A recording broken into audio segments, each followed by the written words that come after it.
Hey, thanks for joining me in my shop here. Okay, so I think I've repaired this by gluing on a new surface so it's slightly bigger diameter, and I'm hoping this is going to work.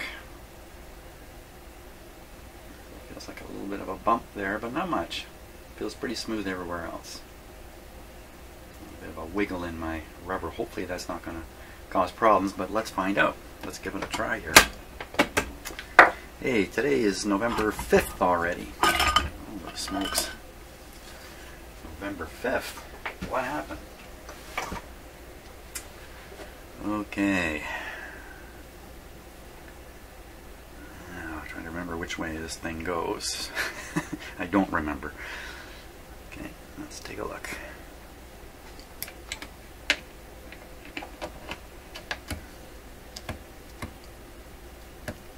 I'm not sure is clunking into that. Let's see. Can't really see clearly what I'm up to here. Let's try this camera here. Okay, so I'm just making sure that the intermediate wheel here is hitting these rollers here appropriately.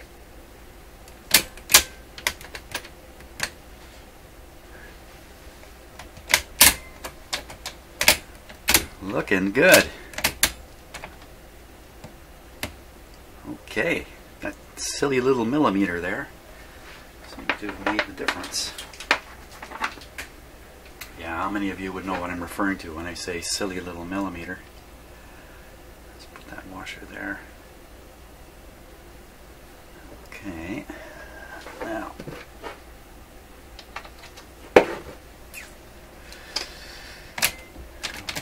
So the speed setting is off right now. So this is not in contact with anything. We don't have a platter on, so it's not much of a test, but let's start like this.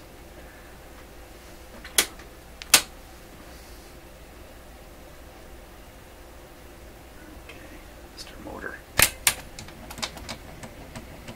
Thump, thump, thump, thump, thump, thump. That's ugly.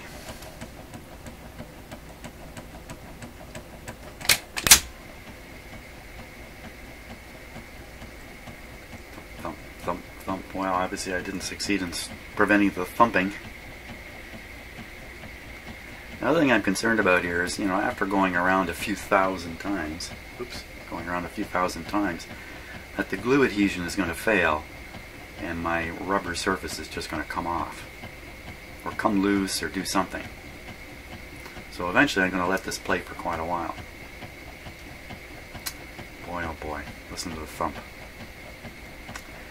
I'm also concerned that the glue I used, anywhere I put it on a little bit heavy, has formed a hard spot. And that's what we may be hearing. So we're either hearing the joint in the belt that I glued on, or there's a spot where I've got too much glue and it's putting a bit of a thump in it. Oh boy. Listen to that.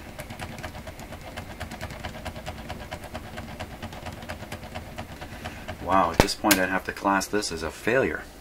I really would. But let's not do that just yet. Let's put the platter on. Maybe things will change.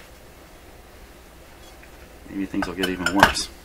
Okay, so I'm not too surprised, frankly, about that.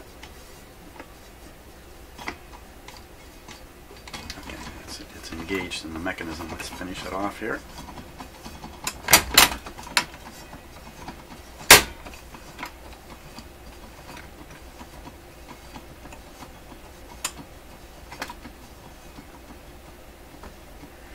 Well, now that intermediate wheel is going to be striking the other. There's two intermediate wheels in here. That's going to strike the other intermediate wheel. They make that thump you're hurting. Now it's going to start striking the inside of this too. So, oh boy, here we go.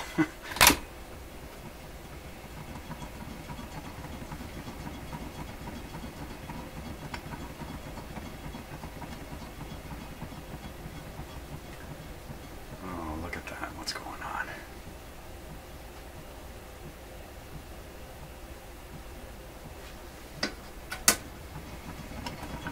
So I didn't have the motor running with full power. That was the reason it was going slow. Oh boy, that's worse than I expected by far.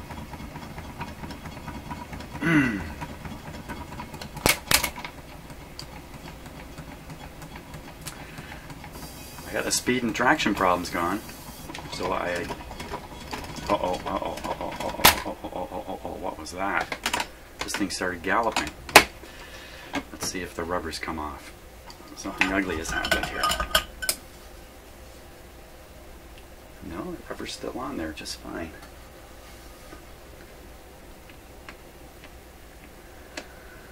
Okay. Let's just take a little closer look here. I think it's kind of obvious where the problem is. Now, you know, I may be able to fix the fix. That's what I'm hoping, is if I can figure out exactly what the thumping is, I can somehow correct it. Let me just focus this camera a little bit here.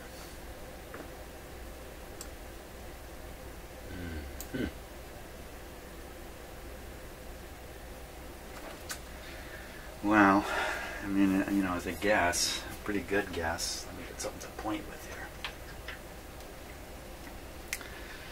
Good guess is it's this right here that we're hearing, this thumping right here. Another possibility is over here where the belt is sticking up a bit. Perhaps it's bumping something around here. But you know what? There really isn't any such problem. Unlike some other record players where if you had a, you glued on a rubber band like this and it was riding a little high here, actually you can see it's really high right in here. Right in here. That would definitely bump into things, but there's nothing here to bump into.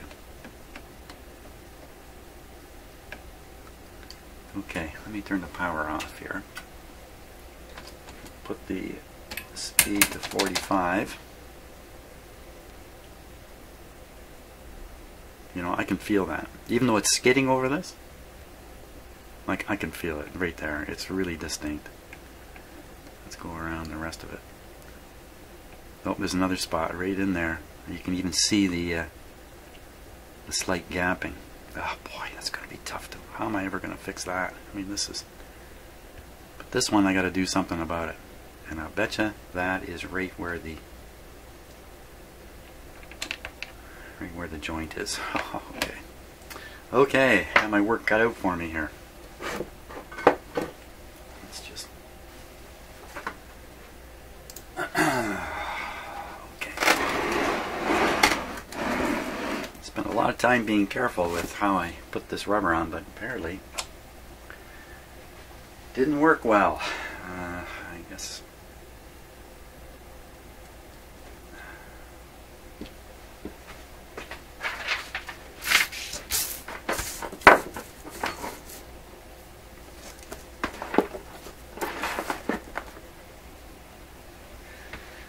see what's up.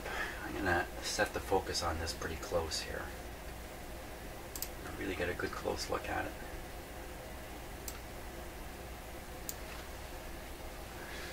Okay, give me 1 second while I put on my own big screen TV here so I can... My videos, by the way, are best watched on a big screen TV, by the way. They're all done at high definition. Wow, that is certainly really ugly. I knew it was bad.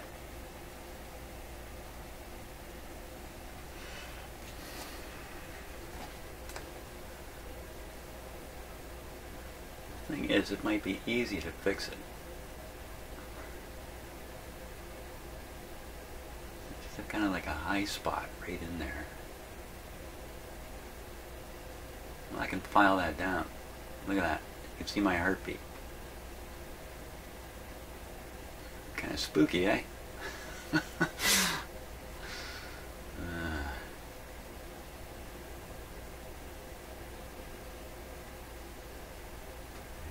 Spot. I literally have a little too much glue under there, I think.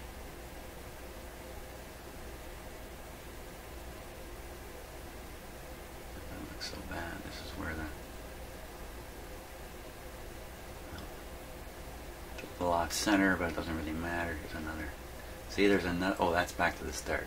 Wow, okay, so when you really look at that, it's bad, it's bad. So I'm going to file or sand that down.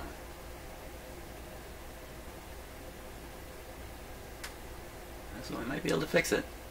Unfortunately, I think that's going to be a hard spot on here in any case. Because I let the glue come up through the joint there. Yeah, if I can pick that right off maybe. Yikes. Wow, in the end I might have to cut all that out. Oh, how can I? I can't get it off. It's glued on there. Let's not panic. Don't panic, Jim. Don't panic. Let's just sand that baby down. See where we get to. No panicking. Okay. Now, I think this is the right approach. I just, first time I've ever done it, so I would need to do this a couple times to really learn how to avoid the pitfalls. I've got a couple files here, and they're both quite fine. The smaller one is finer. Start with this one here. Yikes. Let's see if I get this camera so ridiculously close.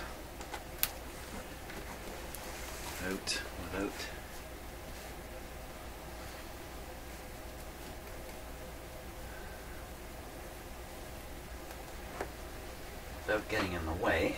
That's my perpetual challenge in the shop here is to position cameras where they're not really in the way. Oh, that looks ugly. But that's not quite the right shot. I really need to kind of look across the top here to get this right. Okay, let's try a little lower on the camera.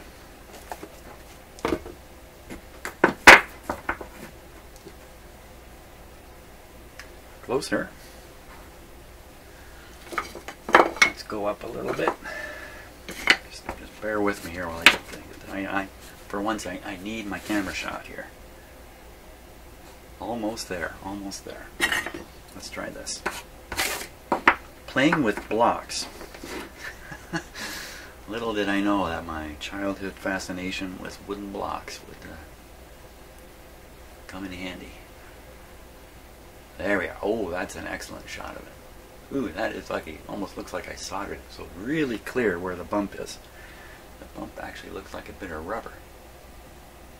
Doesn't it?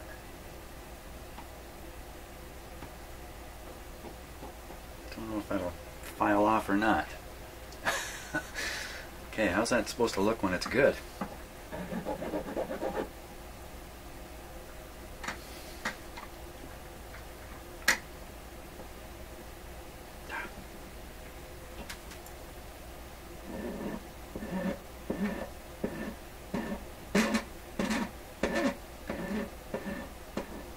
Now, while I'm doing this, I posted a video on a fossil hunt I went on the other day. I came back so impressed with what I saw, I feel compelled to do something more than just make a video and stick it on YouTube.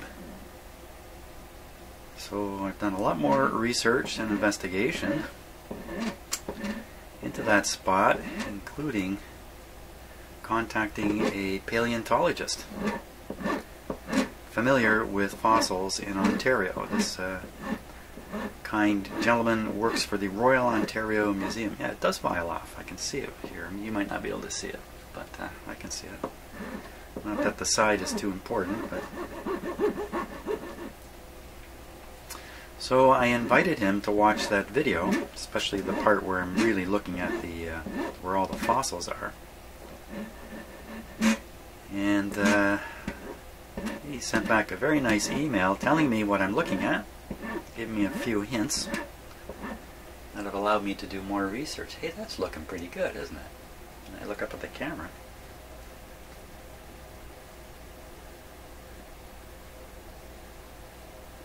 It's amazing what you can feel with your finger. Probably feel more with my tongue, but I don't think I'll try that. So he told me that what I'm looking at is it's a known thing. The Ordovician period of history. That's a very, very early period. I have looked around the world for other locations where Ordovician fossils are easily found, and there are a few places, but in North America, down through Kentucky, in that area, and it looks like something very similar is in Sweden. But most fossils are from much later, like 200 million years later, in the time of the dinosaurs and that. Certainly when you think of human fossils, that's a terrible thing to say, isn't it? Human fossils. You think about Africa, the Olduvai Gorge and stuff like that. So the thing about the stuff I saw is it's really very early in the history of life on the planet.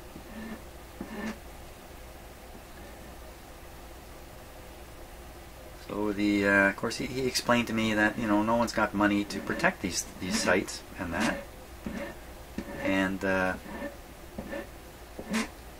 look at that.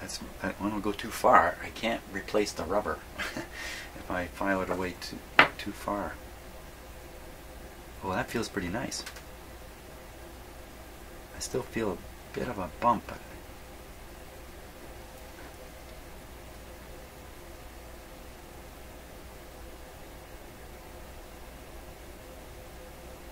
The reason you don't find many fossils from the Ordovician period is that it's so long ago that the chances of a Ordovician aged site existing on the planet is pretty low now.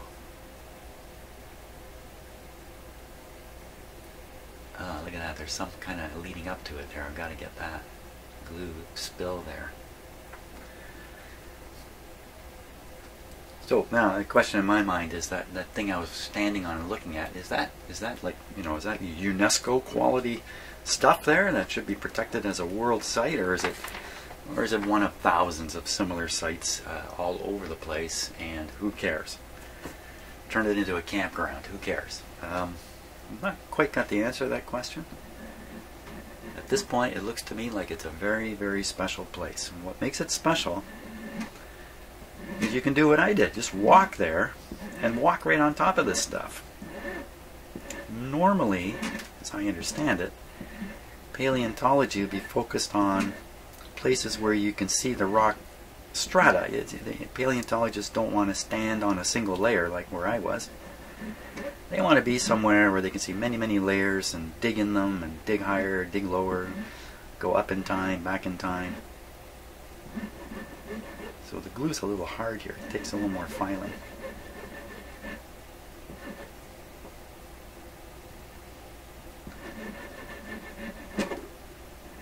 But from a public point of view, a place to, for the public to go, to me, this is really, really special. Of course, you weren't there. If you watched this video, you weren't there with me. You were just watching me, but I think you could probably hear the excitement in my voice as I realize I'm standing on the seafloor of a sea gone for hundreds of millions of years, looking at life, a completely different collection of life. It's like being on another planet. It really, really was.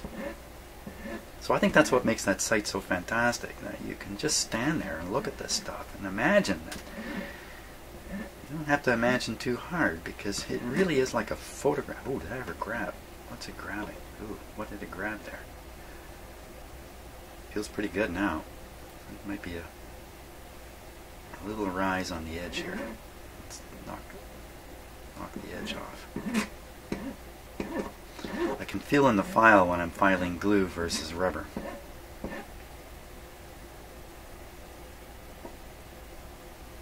The fact is, I could accidentally file the rubber down and always have the glue left as a high point on there. Okay, let me give that a try. Let's give that a try.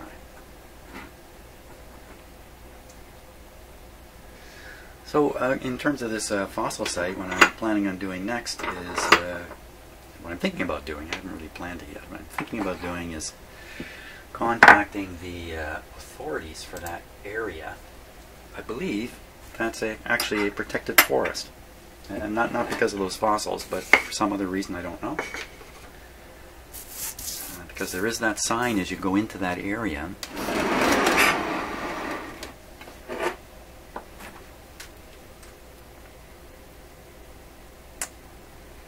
It's still very hard right in there. Wow.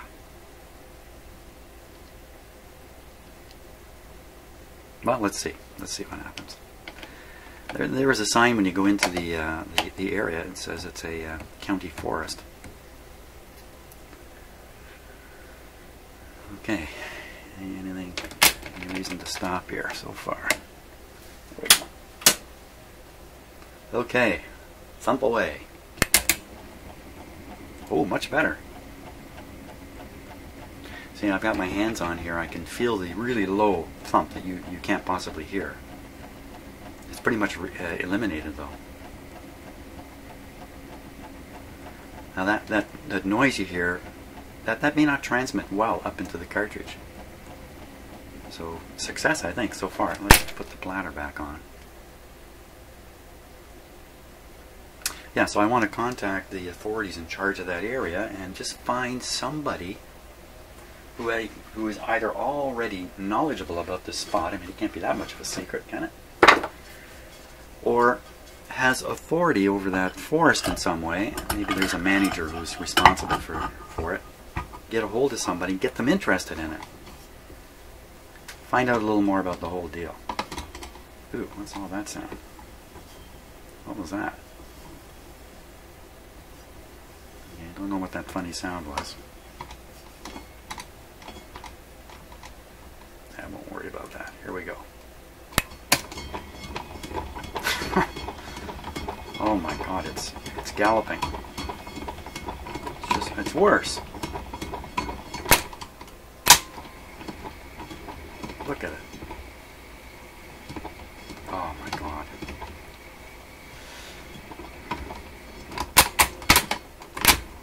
Oh, it's a miserable failure. So, did I do something wrong here? How could it get that much worse?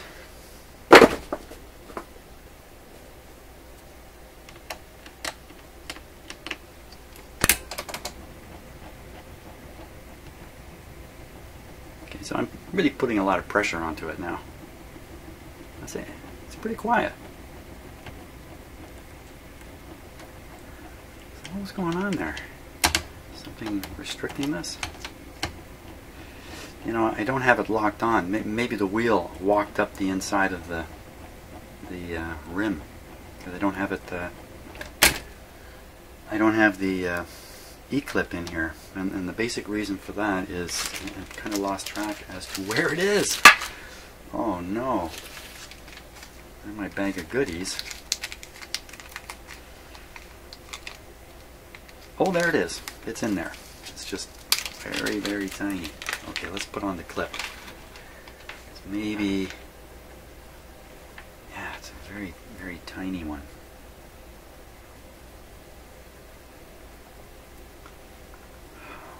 What are the chances?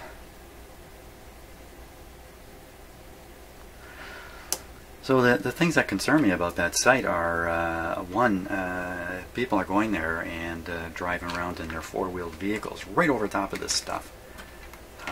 No doubt in the winter snowmobiles are ripping through there. You could see how people had dragged stuff right over top of the fossil area. And they're probably just unaware. Just unaware. So literally, if you put a nice sign up at the entrance to that area explaining what it is, that would change people's behavior enormously, I think. Just doing that. Just doing that. I'm not thinking about restricting access. That's exactly the opposite to what I want to do. There we go. I need to cross my fingers first. Maybe that's the mistake. I didn't cross my fingers last time. Here we go. Ooh! What is going on?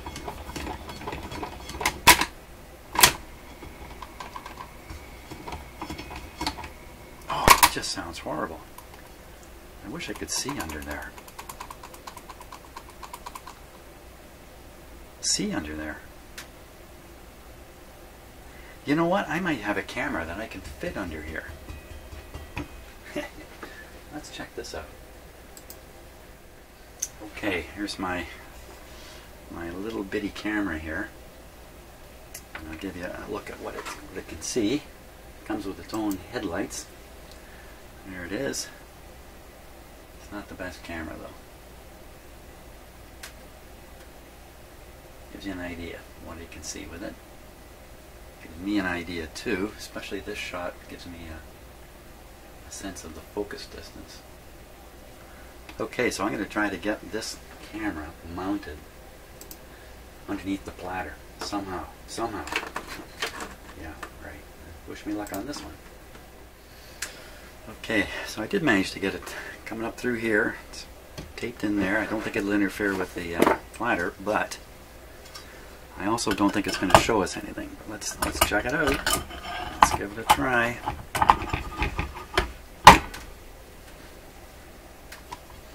And here's what you see with the other camera.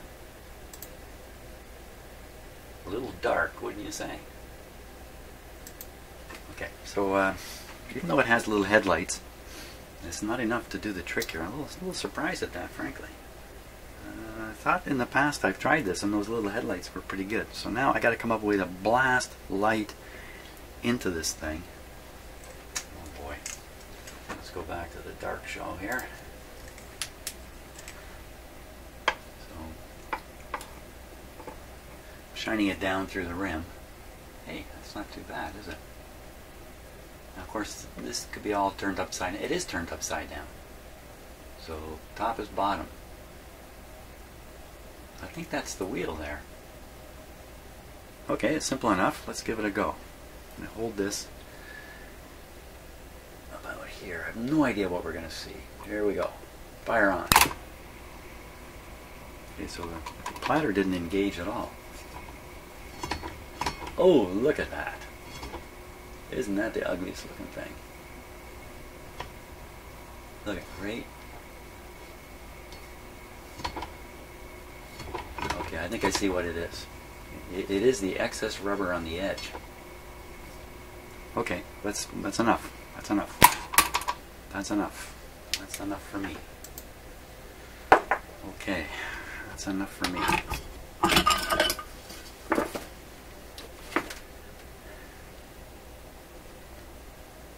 Well, what's it rubbing against? We're looking over here. Sorry I'm getting right in front of the camera, but here, let's put this camera back on. Got a little more light here. What were we looking at? I could have sworn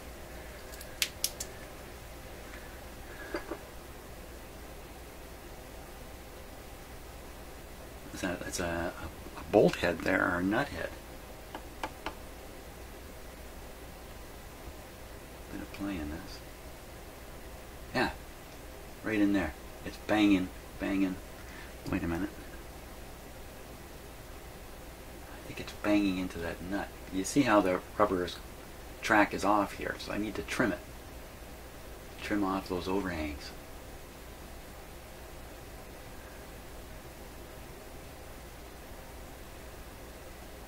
Yeah. Okay, let's try that. Let's try that as a fix. I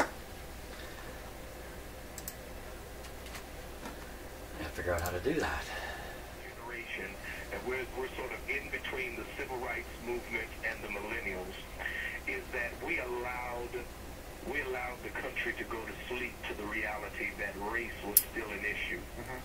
I am 52 years old, so the ascendancy of Barack Obama did not surprise me. I grew up in Shaker Heights in Cleveland.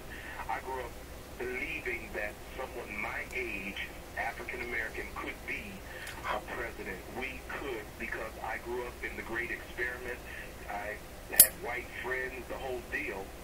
And I think that my generation allowed us to really believe that the racial tension was over. So it's not a surprise as much as it is chagrin that we're back here.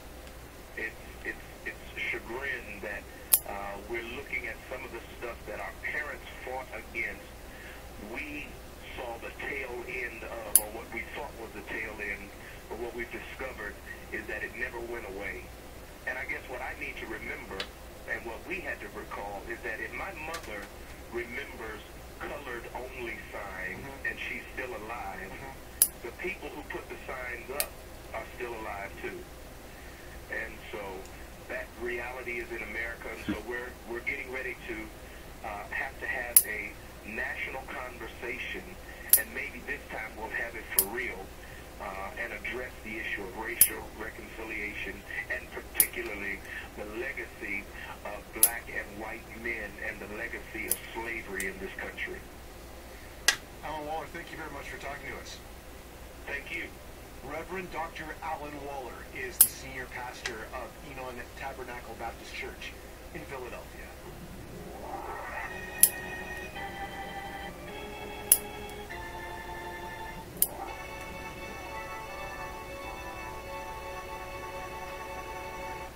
Good evening.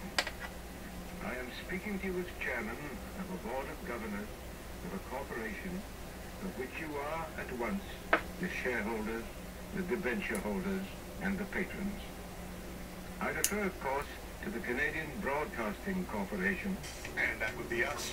And that's Leonard Brockington, the first head of the CBC. He gave that inaugural address on November 2nd, 1936. That's right, the CBC this week turned 80. 80 is the new 60, by the way.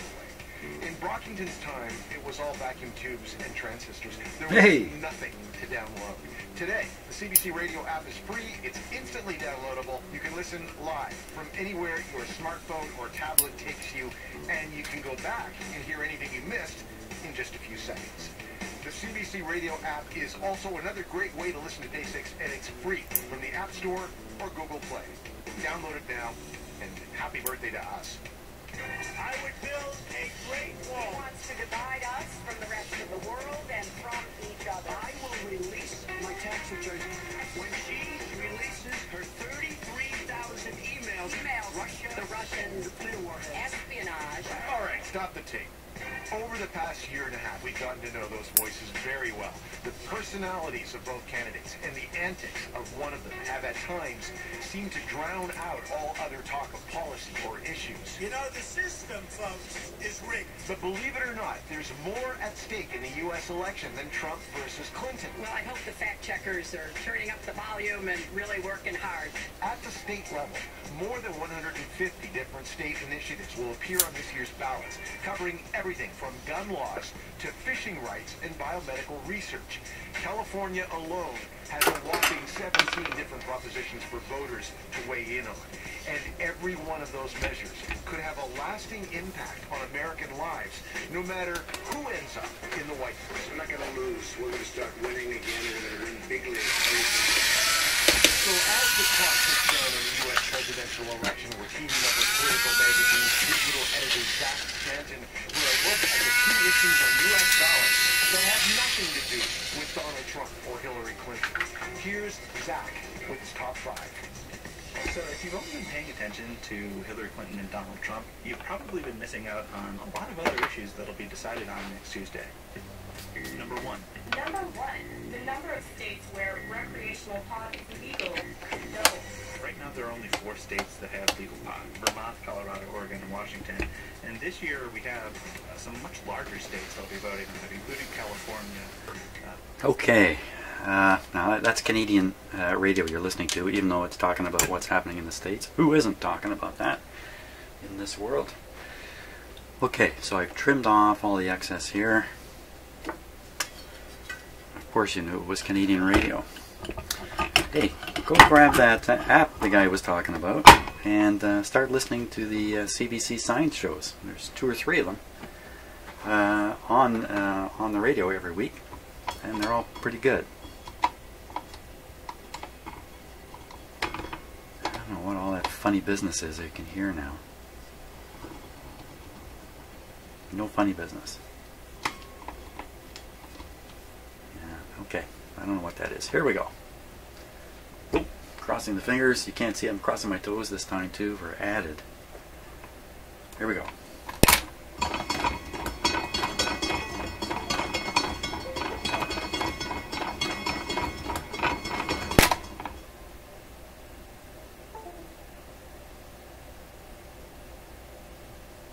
Why was my computer making that sound?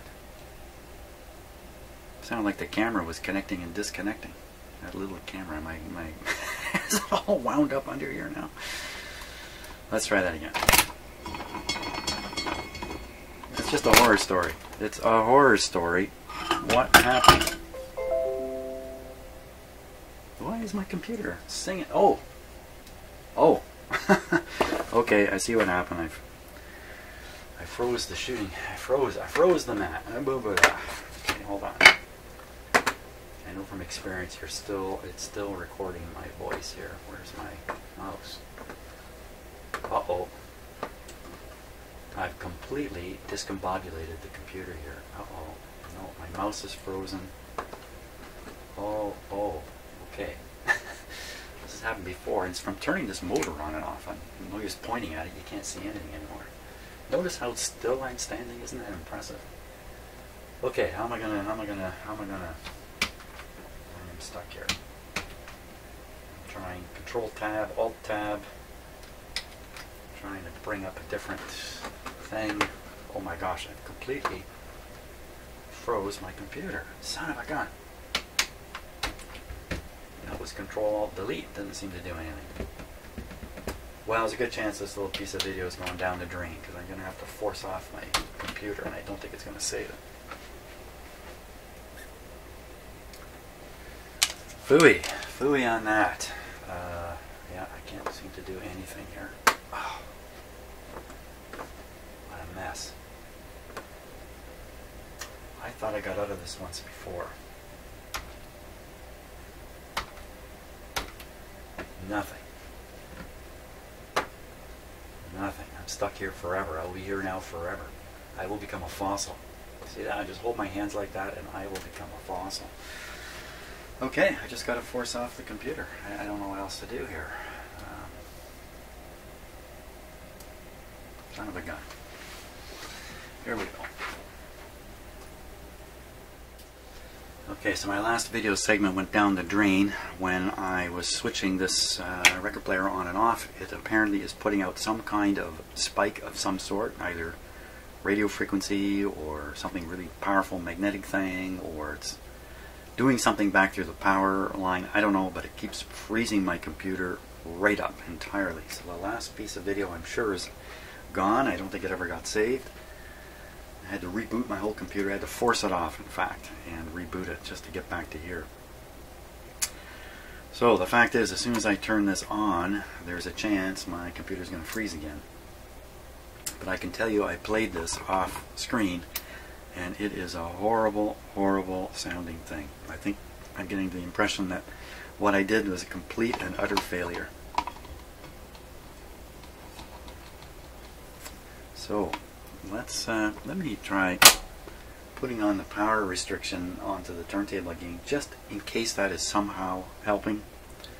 I'm going to put it on 45 and hope it keeps running. Here we go. Good. The video's still going. Now you get to hear the schmozzle here. Listen to it. You think a train is coming down the tracks or something. Don't cross. Isn't that horrible? Let me put it up to full speed, full power here.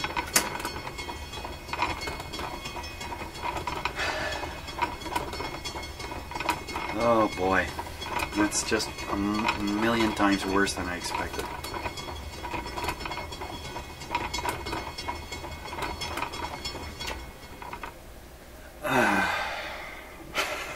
Wow, this is way, way worse than I expected. Way, way, way worse. So the ringing sound is parts of the intermediate wheel striking the inside of the platter, making the platter ring like a bell, and the thumpa thumpa thump is going up against here, I'm sure.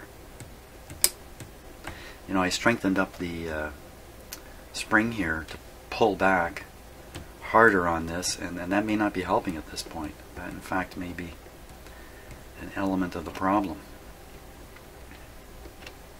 It's pulling the intermediate wheel so tight against things that the smaller imperfections are being more pronounced. So I could always replace the original spring. What did I do with it? I think I still have it right here in the bag.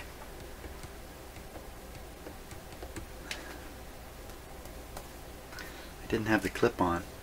Didn't have the clip on. Let's put the clip on. Disappointed here because I don't know what else I can try. I don't want to give up on this too quickly in case it's still salvageable somehow. And the traction is excellent on this thing now. See, I was too reckless with the glue.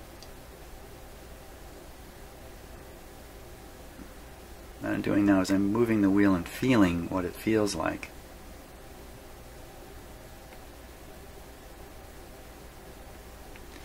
I also think there may be sections of the rubber that I glued on that is not glued. And what's happening is, if you picture the surface of the wheel and then the rubber, I put it on like this. If I didn't glue it, as the record player goes around and it gets into this area, you know, there's a wheel rubbing up here, it may be actually causing the rubber to move like this a little bit, and that's what's giving the lurching and the galloping effect. So that would imply I need to put more glue on it. Yikes. More glue. So I'm going to try running it again here. Let's hope the video doesn't stop. Okay, good. Just avoid using this switch from now on. So again, this isn't that bad. Apply a lot more pressure. It's really not that bad.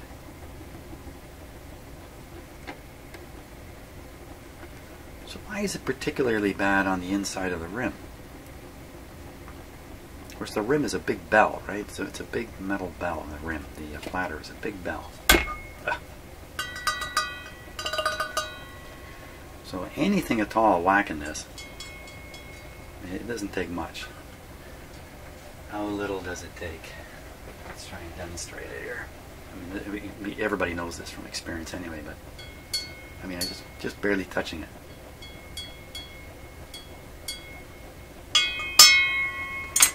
Dinner time.